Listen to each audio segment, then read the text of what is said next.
ইব্রাহিম আলাইহিস সালাম ঘরে চলে আসলে আবার পরের বারে আল্লাহ পাক হুকুম দিলে এইভাবে 10 বছর চলে যায়। কম বেশি যাওয়ার পরে আল্লাহ পাক বললে ইব্রাহিম এবারে তুমি যাও, তোমাকে আমি ইজাজত দিলাম, তুমি তোমার বাচ্চা পরিবারের সঙ্গে থাকবে, তাদের কাছে যাবে, তাদের সঙ্গে থাকবে। এইভাবে ইব্রাহিম আল্লাহ খুশি, আল্লাহ শুকরিয়া আদায় করে এমন করে চলে যেতে লাগলো। আম্মা হাজেরা এবং বাচ্চা ইসমাইলের সঙ্গে থাকতে লাগলে রাত্রে যে ঘুমিয়ে পড়ে যে খবে দেখতে লেগেছে ইব্রাহিম তুমি আমাকে কতটা ভালোবাসো, আল্লাহ বা সব থেকে আপনাকে বেশি ভালোবাসি।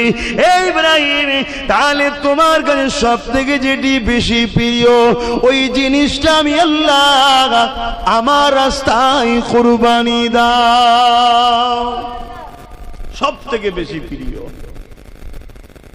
সেটা কুরবানি দাও। এ যুবকেরা ভেবে দেখুন আল্লাহকে কতদিন আর ভালোবেসেছে।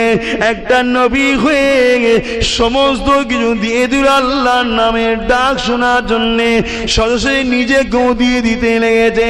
সেই ইব্রাহিম নবীকে আল্লাহ পাক পরীক্ষা নিয়েছিল, এই ইব্রাহিম তোমার মহব্বতের জিনিসটা আমার রাস্তায় কুরবানি দিয়ে দাও। হযরত ইব্রাহিম আলাইহিস সালাম পরের দিন উঠে 100 দুম্বা কুরবানি দিয়েছিলেন। আবার দ্বিতীয় রাতে খব দেখতে লেগেছে, আবার পরের দিনে 100 কুরবানি করতে লেগেছে। ইখতিলাফ রয়েছে 300 বা 200 এমন করে কুরবানি করে দিয়েছিলেন। আল্লাহ পাক আবার দেখাতে লেগেছে। এই সময়ে লাস্টে বারেতে হযরত ইসমাইলের খমন করে আল্লাহ পাক খবের মধ্যে দেখাতে লেগেছে ইব্রাহিম তোমার সাথে প্রিয় তো তোমার বাচ্চা, যার জন্য এত দোয়া চাইলে 90 বছর পরে সন্তান পেলে এবং জান্নাতি সন্তান নবী হবে, নবী সন্তান সেই ইসমাইলকে তুমি সব থেকে বেশি ভালোবাসো। এটা দেখার পরে পরের দিনেতে হযরত ইব্রাহিম আলাইহিস সালাম নিয়তটা করে নিলে আমি আমার আল্লাহর জন্য সব করতে পারি। আমার আল্লাহ যখন আমার বাচ্চাকে পছন্দ করেছে আমি ইব্রাহিম দেরি করব না, আমি আমার বাচ্চাকেও আল্লাহর জন্য কুরবানি জবা করে দেব।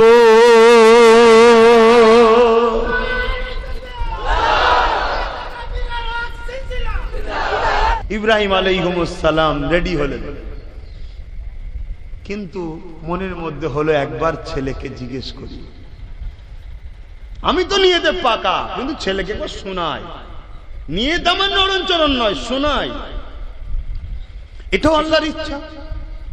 তোমায় কি বাচ্চা দিয়েছি তুমিও জেনে নাও ইব্রাহিম, তুমি একা আমায় ভালোবাসো তা নয়, তোমার বাচ্চাটাও আমায় ভালোবাসে, তোমার থেকে বেশি ভালোবাসে তারও প্রমাণ হয়ে যাবে। জোরে বলুন সুবহানাল্লাহ, নাউজুবিল্লাহ। ভুল মানে নেবেন না, একজন জবাই করছে একজন জবাই হচ্ছে, দুটো প্রেম কিন্তু আসমান জমিনের পার্থক্য। জবাই করাটা আর জবাই হওয়াটা দুটো এক নয়। যে তোমাকে আমি যে নিয়ামত দিয়েছি আলহামদুলিল্লাহ, প্রেমের জায়গায় এ জায়গায় সব পরীক্ষায় তোমার থেকে আগিয়ে যাবে, সে যে পিছবে তা নয়, সেটাও তুমি দেখে নাও। আল্লাহ পাকের হিকমত আল্লাহু আলাম, আল্লাহ ভালো জানে। তা বাপ ইব্রাহিম আলাইহিস সালাম জিজ্ঞেস করছে, বাবা এই সব দেখেছি বাবা, আল্লাহ তোমাকে তার রাস্তায় জবা করতে বলেছে। ছেলে বলছে, আব্বা এ তো খুশির কথা, এতে দেরি কিসে, আমি তৈরি আছি, আপনি দেরি করবেন না কেন? আল্লাহর হুকুম, আল্লাহর হুকুমে কখনো মানে কি বলে গাফলতি করা, অবহেলা করা, ঢিলেমি করা উচিত নয়। চলুন। আল্লাহ নবী হযরত ইব্রাহিম আলাইহিস সালাম আল্লাহ পাকের শুকরিয়া আদায় করলেন। আল্লাহ এত সুন্দর একটা সন্তান আপনি দিয়েছেন। এখানে আর একটা বিষয় হতে পারে যে এত সুন্দর বাচ্চা জানার পরও ইব্রাহিম কি কোনে জবাই করবে? যে বাচ্চাটা আল্লাহর জন্য এত প্রেমিক তাকেই আবার জবাই করতে হবে, এটা একটা বড় পরীক্ষা।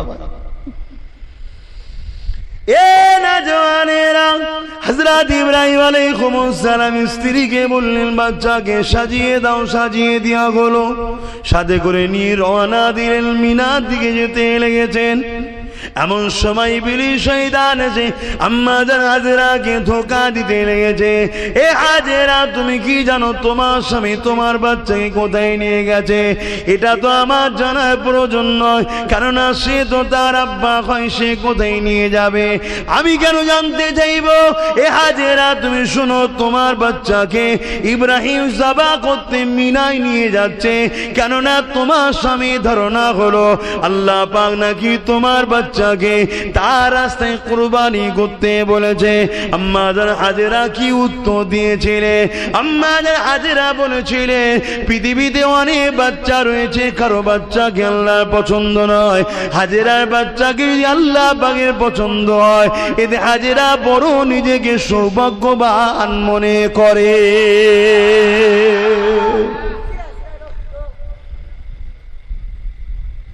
যুবক, এখানে অনেক মানুষ আছে, কাউকে আল্লাহ পছন্দ করেনি, তোমাকে আল্লাহ পছন্দ করেছে। নবীর মাহফিলে আসা, রাত জাগছো, বসে আছো, এটা তোমার জন্য একটা সৌভাগ্য, ঠিক না বেটি? তাকে কোন দিক দিয়ে আল্লাহ পরীক্ষা নেবে আল্লাহ ভালো জানে, কোন দিক দিয়ে পরীক্ষা নেবে আল্লাহ ভালো জানে। আল্লাহ বা পরীক্ষা নিয়েছিল আম্মা জান হাজেরাকে। আম্মা জান হাজেরা কিন্তু পরীক্ষা দিয়ে পাশ হয়ে গেল, বাচ্চার ময়ায় কিন্তু জুড়িয়ে গেল না। আল্লাহ পাকের প্রেম এতটা গভীর ছিল, বাচ্চার প্রেম কিন্তু ওখানে জায়গা পেল না। এমন সময় ইবলিস শয়তান দেখতে লাগলো কি করে ইব্রাহিমকে রুকা যায় প্রেমের পরীক্ষা থেকে। হযরতে হাজেরা কাছ থেকে সারা বড় আম্মার কাছে চলে গেলেন, উনাকে যে বলতে লাগলে আপনার স্বামী এই করতে লেগেছে।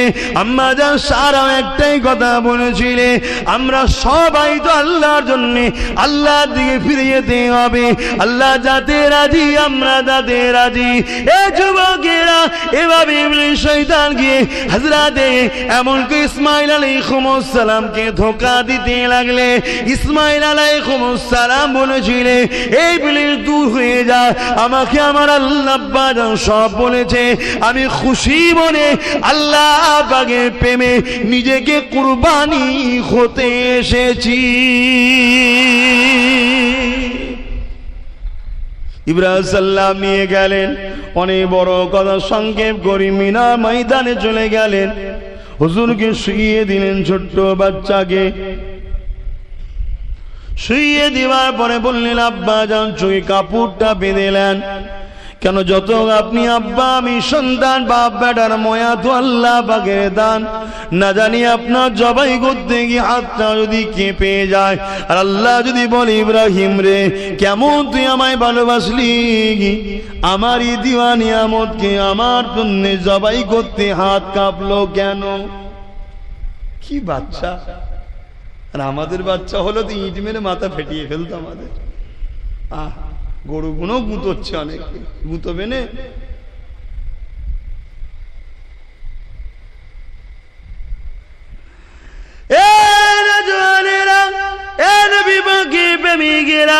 হযরত ইব্রাহিম সাল্লাল্লাহু তরোয়াল চালিয়ে দিলেন, চোখটা বেঁধে দিয়ে তরোয়াল কেল্লা বা হুকুম কোনদিনও চলবি না, তরোয়ালের ক্ষমতা নাই, বাচ্চা ইসমাইলের গলাতে চলবে। এমন সময় ইব্রাহিম নবী তার চোখের কাপড় খুলে দিয়ে তরোয়ালটাকে একটা পাথরে আঘাত করলো, দেখলো পাথরটা দুটুকরো হয়ে গেল। এমন করে ধার যে নাই তা নয়, ধার তো অনেকটাই রয়েছে। তারপরে এমন করে ইসমাইল আলাইহিস সালাম বলতে লেগেছে, আব্বা আমার হাত পাটাকে আপনি বেঁধে দিন, না জানি জবাইয়ের কষ্টটা কতটা কষ্ট, ওই সময় যদি পাটা ছড়তে যে আপনার গায়ে লেগে যায়, না জানি বিয়াদবিটা হয়ে যেতে পারে, পাটা বেঁধে দেন। পাটা বেঁধে দেওয়া হলো, আবার জবাই শুরু করা হলো, কিন্তু আল্লাহ হুকুম করে দিয়েছে আমার ইসমাইলের গলায় চলবে না, তরোয়ারের ক্ষমতা নাই কি করে চলতে পারে, এই জন্য আবার কাটলো না। ইব্রাহিম নবী তরোয়াল সন্তানটাকে এমন করে পাথরের উপরে আবার আঘাত দিল, পাথরটা দুটুকরো হয়ে গেল। ওই সময় ইসমাইল নবী আব্বাজানকে বলতে লেগেছেন, আব্বাজান আর একটা কথা। কি কথা? আমার এমন করে পার হাতটা খুলে দেন। কেন রে বাবা? না, দুনিয়ার মানুষ বলতে লাগবে ইসমাইল তার আল্লাহকে এতটা ভালোবাসতে পারেনি যে হাত পা বেঁধে তার বাপ জোর করে জবাই করে দিয়েছে। তাই আপনি হাত পা খুলে দেন, নাই বলবো বাপ জোর করে জবাই করেছে। খুলে দেন, খুলে দিয়েছে। এমন করে তৃতীয়বার যখন বিসমিল্লাহ আল্লাহু আকবার বলে যখন ছুরিটা চালায়, পশুর গলায় যখন ছুরি চালায়, আমরা দেখি কুরবানির পশু থেকে একটা আওয়াজ হয় কাটার, এবং রক্ত পিচকিতে পড়ে হাত মায় ভর্তি হয়ে যায়। ইব্রাহিম নবীর এমন করে বুঝতে পেরেছে জবাই হয়ে গেছে বাচ্চা, চোখে কাপড় বাঁধা, কিন্তু চোখটা খুলে আসমানে দিয়ে বলেছে আলহামদুলিল্লাহ, আল্লাহ আমি ইব্রাহিম পেরে গেছি আপনার পরীক্ষায়, নিজের বাচ্চাকে জবাই করে দিতে পেরে গেছি। ঘুরে দেখে না বাচ্চা দাঁড়িয়ে আছে, আল্লাহ বা একটা জান্নাতি পশুকে কুরবানি করে দিয়েছে। আমার আল্লাহ জানিয়ে দেয়, ইব্রাহিম রে তুমি তো প্রেমে পাশ করেছো, কিন্তু আমি ইসমাইলকে নবী বানিয়েছি, ওকে আমি আল্লাহ কামিয়াবি দান করে দিয়েছি।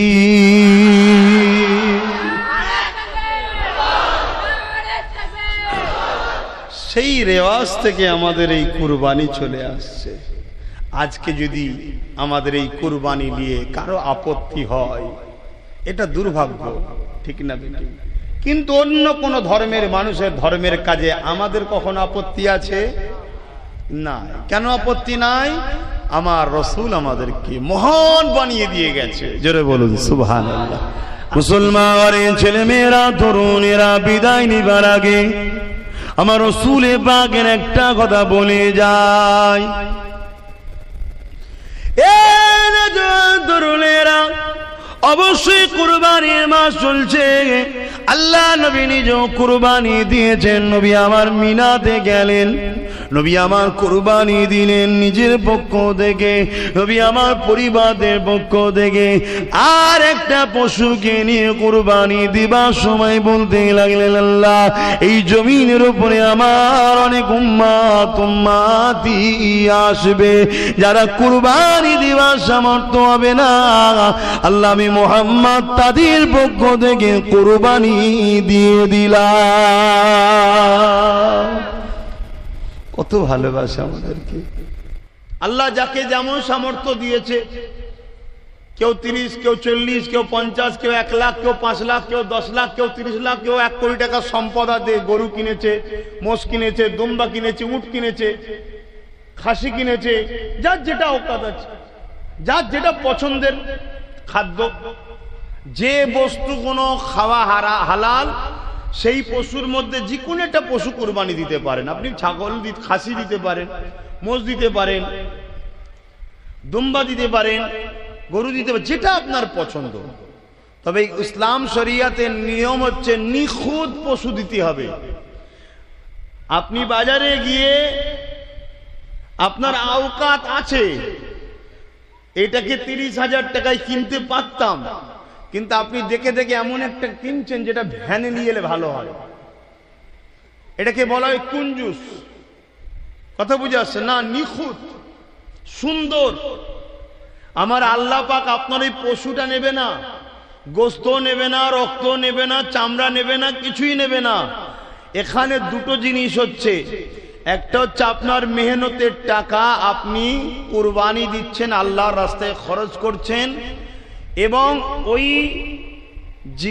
পশুটাকে আপনারা নিজেদের মধ্যে সকলে মিলে একসাথে বন্টন করে খাওয়া দাওয়া করছেন, আনন্দ করছেন।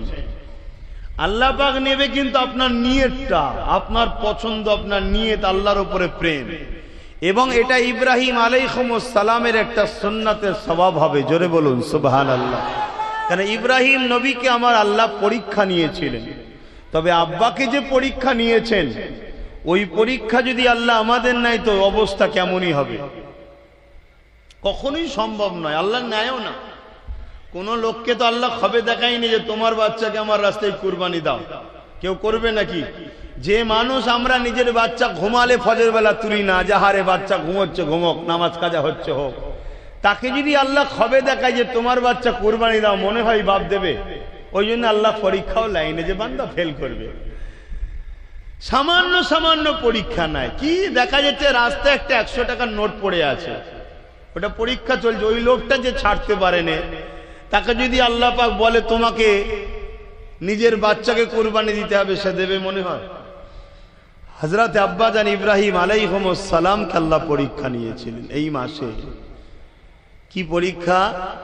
বিবাহ হয়েছিলেন, বিয়ের 60 বছর কেটে যাবার পরও একটা সন্তান হয়নি। আল্লাহ পাকের কাছে অনেক কাঁদাকাটি করার পরে 90-এর কোটা পার হওয়ার পরে একটা সন্তান হয়েছে। আর এটাও শুনে রেখে দেন, আগেকারের মানুষ 2000, 1500, 1200, 800, 900 বছর করে বাঁচত। কথা শুনছেন তো? হ্যাঁ, বাঁচত। আব্বাজানের 90 কোটা পার হয়ে যাবার পর আল্লাহ পাক তিনাকে একটা সন্তান দিয়েছে।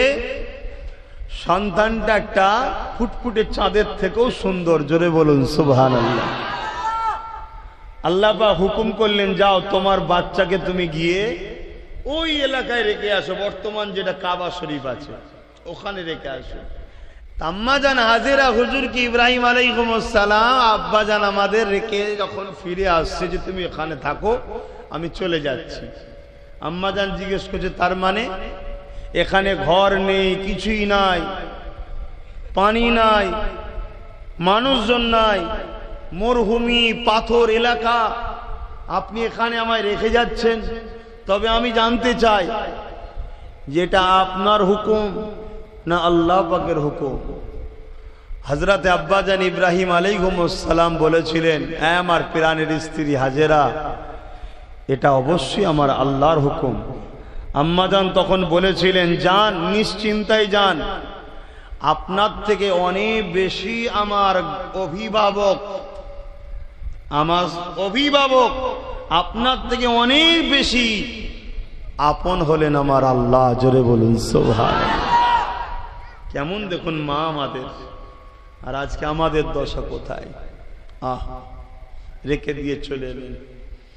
1 বছর অপেক্ষায় আছে, কখন ইজাজত হবে বাচ্চাটাকে গিয়ে দেখবো। খেয়াল করুন আর আজকে আমরা কি করছি। আব্বাজান হযরত ইব্রাহিম আলাইহিস সালাম প্রেম কাকে বলে শিক্ষা আমাদেরকে দিয়ে গেছে।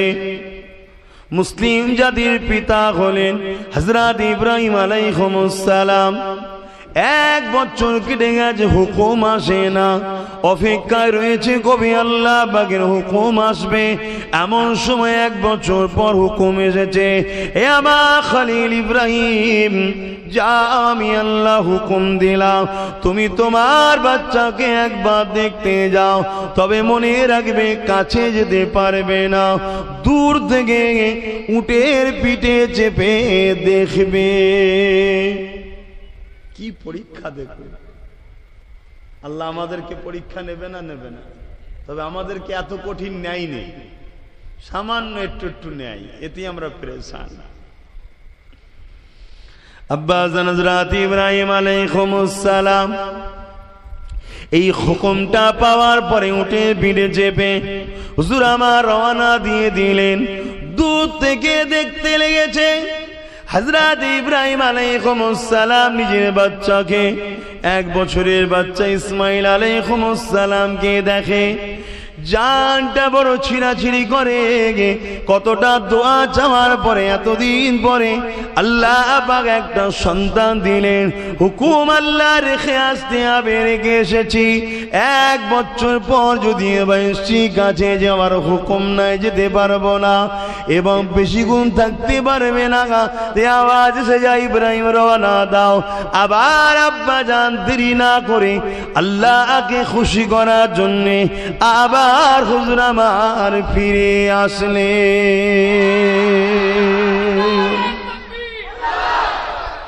মাকসাদ একটাই হবে, আমার মালিককে আমি খুশি করব। জিবরাইল আলাইহিস সালাম বলছেন, আল্লাহ আপনি এমন একজনকে বন্ধু বানিয়েছেন যে তো দুনিয়াদার, দেখুন কত মেষ পালন করছে। আল্লাহ পাক ওই সময় জিবরাইল আলাইহিস সালামকে আল্লাহ পাক বললেন, তুমি আমার ইব্রাহিম সম্বন্ধে কি বলছো? না আল্লাহ এই যে দেখুন না, ইব্রাহিম আমার খলিল হয়, আমার বন্ধু হয়। খলিল মানেও বন্ধু, বন্ধু হয়। আল্লাহ পাক কি করে হয়? সে তো দুনিয়াদার। তুমি পরীক্ষা নিতে যাও, মানুষের সুরাতে যাও, ইব্রাহিমের বাড়ির সামনে দিয়ে যাবে, যাবার সময় একবার আমার নামটা শুধু আওয়াজ দিয়ে ডাকবে। জিবরাইল সাল্লাম মানুষের সুরাত ধরে আসছে, ইব্রাহিম আলাইহিস সালাম ঘরের মধ্যে রয়েছেন। হযরত জিবরাইল সাল্লাম মানুষের সুরাত ধরে এসে যখন একবার ডাক দিয়েছেন, আল্লাহু আকবার, হযরত নবী ইব্রাহিম আলাইহিস সালাম সঙ্গে সঙ্গে বাইর হলেন। বাইর হওয়ার পরে বলেছিলেন, কে আমার মালিক কে ডাকে, কে আমার ইয়ার কে ডাকে, কে আমার ভালোবাসা কে ডাকে, কে আমার রব কে ডাকে? হযরত জিবরাইল মানুষের শোনাতে বলেছিল, কেন আমি ডেকেছি? এ যুবকেরা, ইব্রাহিম সাল্লাম বলেছিল আর একবার ডাকো। হযরত জিবরাইল সাল্লাম মানুষের শোনাতে তখন বলেছিলেন, কেন তোমার কথাই ডাকবো, আমার মুর্শি আমার যখন ভালো লাগবে তখন ডাকবো। হযরত ইব্রাহিম সাল্লাম বলেছিলেন, তুমি যদি আমার রব আমার মুনিবকে একবার ডাকো তাহলে আমি তোমাকে অনেক পুরস্কার দেবো। কি দেবে?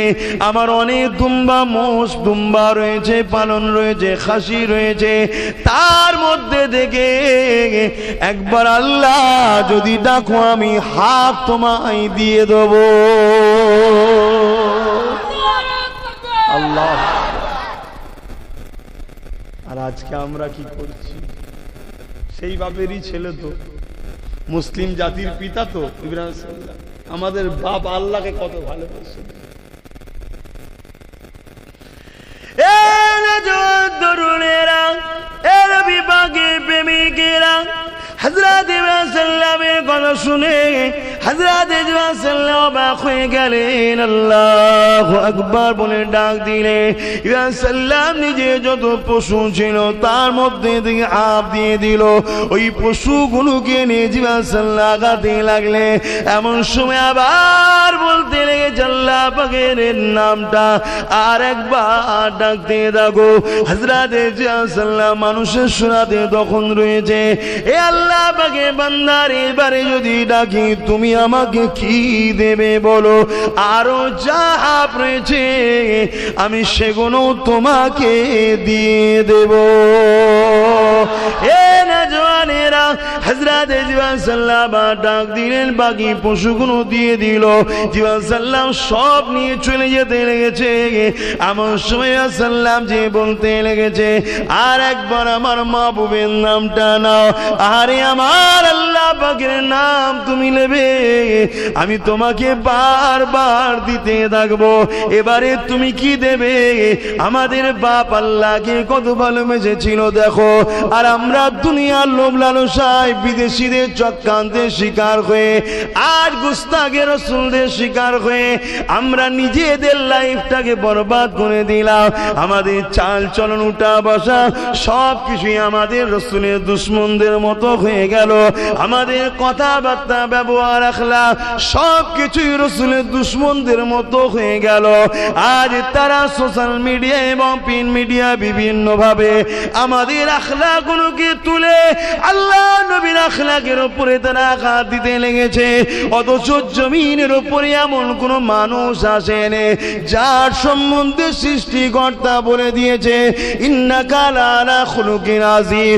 অবশ্যই জমিনের উপরে আমার সৃষ্টির মধ্যে সব থেকে শ্রেষ্ঠ হলো মুহাম্মদ।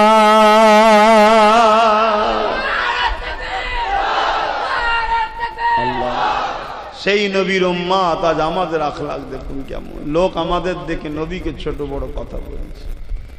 আহা, আমার রসুলের মাথায় যে নোংরা ফেলতো, সে বিমার রসুল তার যে সেবা করেছে। রসুলের রাস্তায় যে কাঁটা বিছাতো, সে বিমার রসুল তার গিয়ে সেবা করেছে। লড়াইয়ের ময়দানে হাজার হাজার লোক নিয়ে রসুলকে মারতে এসেছে যারা, মরুভূমি এলাকা, পানি নাই, পানির কুয়া নবীর কাছে, লোক পাঠিয়ে দিয়ে নবীর কাছে পানি চেয়েছে, জানের দুশ্মনকে নবী পানি পান করিয়েছে। জোরে বলুন সুবহানাল্লাহ। আর আজকে আমরা মায়ের পেটের ভাইকেও সুযোগ পেলে ছাড়ছি না, ওকে ঝরে দিতে পারলে সব জমিনটা পেয়ে যাব। কত আমরা খারাপ হয়ে গেলাম। আসুন ভাবুন, আমরা বলবো আপনারা শুনবেন, সুবহানাল্লাহ আল্লাহু আকবার দিয়ে চলে যাবেন, বেকার বলবো না, কিছু নেকি পাবেন। কিন্তু নেকিটা নিয়ে যাওয়ার জন্য পাত্রটাও দরকার। তো সেই পাত্রটা হলো মুহাম্মদ রাসূলের প্রেম, ঈমান। বাবেরা, নওজওয়ান তরুণেরা, হযরত ইব্রাহিম আলাইহিস সালামের কথা বলছিলাম। এ নওজওয়ানেরা, হযরত জিবরাইলকে যখন আবার বলে তুমি আবার আমার আল্লাহ পাকের নামটা নাও, হযরত জিবরাইল মানুষের শোনা দিয়ে তখন কি দেবেন আপনি? আমি যদি আল্লাহ পাকের নাম লি, কারণ আপনার যা ছিল সবই তো দিয়ে দিয়েছে। আল্লাহ নবী হযরত ইব্রাহিম আলাইহিস সালাম কি বলেছিলেন শোনে, এ তুমি যদি আমার আল্লাহ পাকের নাম নাও, এই যে পশুগুলো তোমাকে তো দিয়ে দিলাম, এগুলো লালন পালন করার জন্য তো লোক লাগবে, আমি নিজেকে দান করে দেবো, তোমার সাথে চলে যাব, তোমার বাড়ি গিয়ে পশুগুলোকে লালন পালনের কাজে নিযুক্ত করে দেবো। যুবকেরা ভেবে দেখুন, আল্লাহকে কতদিন আরা ভালোবেসেছে, একটা নবী হয়ে সমস্ত কিছু দিয়ে দিল আল্লাহর নামের ডাক শোনার জন্য, সরাসরি নিজেকেও দিয়ে দিতে লেগেছে। সেই ইব্রাহিম নবীকে আল্লাহ পরীক্ষা নিয়েছিল, এই ইব্রাহিম তোমার মহব্বতের জিনিসটা আমার রাস্তায় কুরবানি দিয়ে দাও। হযরত ইব্রাহিম আলাইহিস সালাম পরের দিন উঠে 100 দুম্বা কুরবানি দিয়েছিলেন। আবার দ্বিতীয় রাতে খব দেখতে লেগেছে, আবার পরের দিনে 100 কুরবানি করতে লেগেছে। ইখতিলাফ রয়েছে 300 বা 200 এমন করে কুরবানি করে দিয়েছিলেন। আল্লাহ পাক আবার দেখাতে লেগেছে। এই সময়ে লাস্টে বারেতে হযরত ইসমাঈলের খমন করে আল্লাহ পাক খবের মধ্যে দেখাতে লেগেছে, ইব্রাহিম তোমার সাথে প্রিয় তো তোমার বাচ্চা, যার জন্য এত দোয়া চাইলে 90 বছর পরে সন্তান পেলে এবং জান্নাতি সন্তান নবী হবে, নবী সন্তান, সেই ইসমাঈলকে তুমি সবথেকে বেশি ভালোবাসো। এটা দেখার পরে পরের দিনেতে হযরত ইব্রাহিম আলাইহিস সালাম নিয়তটা করে নিলে, আমি আমার আল্লাহর জন্য সব করতে পারি। আমার আল্লাহ যখন আমার বাচ্চাকে পছন্দ করেছে, আমি ইব্রাহিম দেরি করব না, আমি আমার বাচ্চাকেও আল্লাহর জন্য কুরবানি যাবা করে দেব।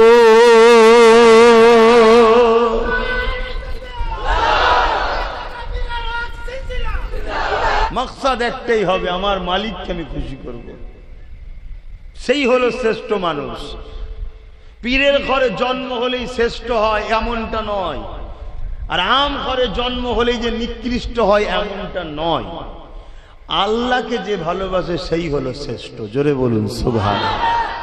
সে যদি আম ঘরের মানুষ আল্লাহ প্রেমিক হয়, পীরের ঘরের ছেলে যদি আল্লাহর প্রেমিক না হয়, ও আম ঘরের ছেলের ইজ্জত আল্লাহর কাছে বেশি, দুনিয়ার কাছে হয়তো বাপ নাও হতে পারে। তা দুনিয়ার সাথে তো আমাদের সম্পর্ক নয়, আমাদের তো সম্পর্ক আল্লাহর সাথে। আমরা দুনিয়াদারি করি, দুনিয়াকে ভালোবাসি, দুনিয়াদারি সংসার কারবার ব্যবসা বাণিজ্য করি, ওটাও তো আল্লাহর জন্য করি। সবকিছু আমাদের আল্লাহর জন্য। অসুবিধা হচ্ছে নাকি কারো? আমি বুঝাতে পারছি তো?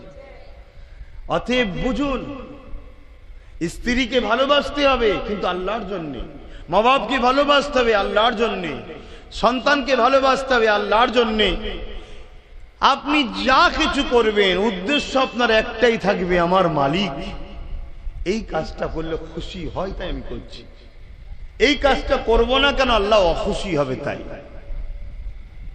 এর বাইরে গিয়ে যদি আশা করি যে আমি কামিয়াব হব, মনে হচ্ছে ভুল হচ্ছে, আমরা ঠকে যাব। কারণ আল্লাহ কারো মুখাপেক্ষী নয়। যে আব্বাস সিদ্দিকী দাদা পীরের আওলাদ নবীর বংশের ছেলে, ও ভুল করলে ওকে কিছু বলা যাবে না, এমনটা ঠিক আল্লাহ পাকের নিজামে নয়। এটা দুনিয়ার ক্ষেত্রে হতে পারে, এরা নেতা নেত্রী সন্তান, এদেরকে কিছু বললে অসুবিধা আছে, এটা দুনিয়ায় হতে পারে, আল্লাহ পাকের নিজামে এমন কিছু নয়। যদি আল্লাহ পাকের নিজামে এমন থাকতো, এ দুনিয়ার মানুষ রেখে দেন, হযরত লূত সালামের ছেলেকে আল্লাহ পাক তাআলা কেন ধ্বংস করে দিত? হযরত নূহ আলাইহিস সালামের ছেলেকে আল্লাহ পাক কেন ধ্বংস করে দিলেন? তিনি তো একটা নবী ছিলেন না, আল্লাহ পাকের নিজাম সবার জন্য সমান।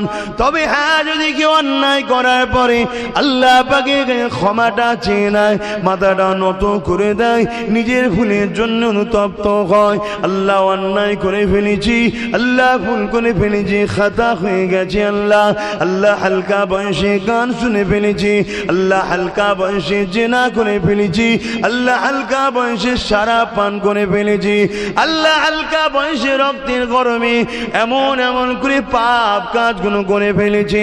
পৃথিবী যখন ঘুমিয়ে থাকে, নিরিবিলি নির্জন যদি মাথা নত করে চোখের কোনা দিয়ে সামান্য পানি বার করে দিয়ে যদি তুমি আমি মালিকের গায়ে কাঁদতে পারি, এ নওজোয়ান তরুণীরা, মারা বোনেরা, বাপেরা, অবশ্যই মালিক তিনি দয়াময়, অবশ্যই সেই মানুষগুলোকে ক্ষমা করে দেয়। আল্লাহ, এটা হচ্ছে আমাদের নত হওয়ার জন্য হয়। কিন্তু তা বলে যেন কেউ যদি মনে করে, যে আমি যদি মনে করি নাউজুবিল্লাহ, যে আমার দাদা হুজুর আছে, আমি পাপ করলো, আল্লাহ আমায় কিছু করতে পারবে না, আল্লাহ আমায় ছেড়ে দেবে, নাউজুবিল্লাহ। না, আল্লাহর নিজামে এমন কোন সিস্টেম নাই। আমি ভুল করার পরে আমি যদি নত হই, হ্যাঁ রহমান মাফ করে দেবেন বলেছে। কিন্তু নত হওয়ার জন্য আপনাদের কোনো ডেট জানা আছে নাকি? অমুক দিন হওয়ার পর কেন এতদিন বাঁচবো, কারো জানা আছে? তাহলে যে মুহূর্তে জানতে পারছেন, ওই মুহূর্তেই নত হওয়ার জন্য চেষ্টা করুন, কেননা সময় কাউকে টাইম দেবে না। মুসলমান ঘরের ছেলে মেয়েরা, আল্লাহ নবী, নূহ নবী, দয়া নবী, সাহাবা হুজুরকে জানিয়ে দিয়েছে, এ আমার উম্মত উম্মতিরা, এ আমার সাহাবারা, আমার উম্মত উম্মতিদেরকে জানিয়ে দেবে, আমার আল্লাহ পায়া তুই বান্দা বান্দিকে ভালোবাসে। যখন কোন বান্দা বান্দি গুনাহ করে, অন্যায় করে, আল্লাহ পাক ওই বান্দা বান্দিকে ডাকতে থাকে, ওরে আমার বান্দা বান্দিরে আয়, এটা ধোঁকা, তুই লোভ লালসায় পড়ে যাচ্ছি, এখানে তোর বরবাদি আছে, আয় ফিরে আয় আমার দিকে, কেন দুনিয়া আখিরাত সবই আমার, তুই আমার দিকে ফিরে আয় বান্দা, তুই আমাকে মাথাটা নত করে দে, চোখের কোনা দিয়ে পানি ঝরিয়ে দে, যদি চোখ দিয়ে পানি নাও বেরোয়, কান্নার মতো যদি মুখটা করে নিয়ে কেউ আল্লাহ পাকের কাছে বলে, আল্লাহ পাক ক্ষমা করে দিন, ভুল করে ফেলেছি, আল্লাহ পাক অন্যায় করে ফেলেছি, ক্ষমা করে দিন। এ আমার নওজোয়ানেরা, কেন কাঁদো না আল্লাহর কাছে, কেন ক্ষমা চাও না আল্লাহর কাছে? পৃথিবীর রাজা মহারাজারা স্বামী খোঁজে মামুন করে শাস্তি দেবে বলে, আর আমার আল্লাহ দৈনিক তোমাকে আমাকে ডেকে ডেকে বলে, আয় আমি আল্লাহ তোদেরকে ক্ষমা করে দেব। আরো জোরে বলুন সুবহান।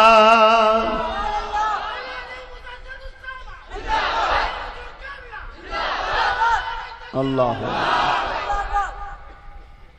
কেন আমার ভাইয়েরা কাঁদো না? আল্লাহর কাছে কাঁদবে যারা, কাঁদো অবশ্যই তারা ভালো। ভুল মানুষের হয়, তাই তো আল্লাহ বলেছেন যে আমি তোদেরকে মাফ করব। যদি ভুল না আমরা করতাম তাহলে মাফটা কে করবেন? কিন্তু যারা কাঁদে না, আল্লাহর কাছে ক্ষমা চাই না, আফসোস তাদের জন্য। চেষ্টা করো, যদি কান্নার মতো চোখ দিয়ে পানি নাও আসে, কান্নার মতো মুখ করো, নিরিবিলি নির্জুমে তাহাজ্জুদের নামাজ